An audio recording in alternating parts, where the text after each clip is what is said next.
Is there a signing or a draft pick that what's the one that when you look at it, you say that's the one I want to have back the most? Is there one as you sit and reflect on it? You know, that you say that I made a mistake. Yeah, that you're just. I wish I could do that over again.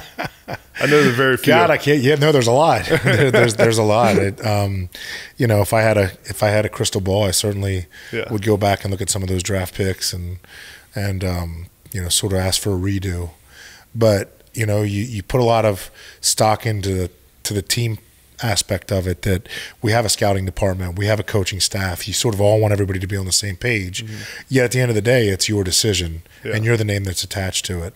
And you know, had some great picks that you know I'm really proud of, and there's some picks that obviously did not pan out as well as you would have liked, and that's the business. That's why you got to have, you know, broad shoulders and thick skin. You gotta be able to make mistakes and grow from it, and not use it as something that's going to put you in a tough spot, you know, mentally. That's going to put you more in a spot that I'm going to say I'm going to be driven to sort of see what the keys were, the red flags were that I should have seen. Real quick, I don't know about you guys, but I've never liked the shaving process until now. Our sponsor, Manscaped, has completely changed the game for me. Because of their Performance Package 4.0, my face and my body is hair-free and has never felt better. I now feel my best whether I'm shooting a podcast or hitting the pool. I love Manscaped, and now you can level up your shaving game by going to manscaped.com and using my code ADAMB for 20% off and free shipping. Manscaped.com, code ADAMB for 20% off and free shipping. Yeah. Why do you think the draft is such a crapshoot nowadays? Just because of the human element, number one. You know, anytime that you're judging the human element,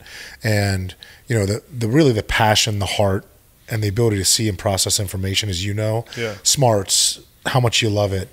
They're the two hardest things to read. Probably no different from when you recruited high school kids. There's kids with all the ability in the world that have the bells and whistles, but you knew that the guys were going to pan out were the ones that wanted it the most. You don't really know if they love it, love football or love until they're in their ability. Yeah, and you go into colleges and you know you have the coaches as you try, you know, you respect and you have relationships with, but they still bullshit you. They want to be able to have their guy get an opportunity. It's good for the college, it's good for the kid, it's good for everybody. Yet at the same time, you know, when you went to Red Bank High School in New Jersey to recruit a tight end, you were hoping you got the real deal from the coach there. And it's sort of that, you know, trickle down effect. You want the right information. It's so important to the process.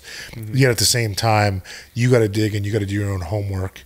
And there's so many things that come into play that you know, that really are part of the puzzle. You know, it's and then to be honest with you, we go out in the fall and we fall in love with players on tape, and then we essentially confuse ourselves in the spring to some degree. You know, it's like we go out and we fall in love with Adam Breneman on tape because he can stretch a seam, he catches balls in contested situations, and then all of a sudden he runs a shitty 3-cone.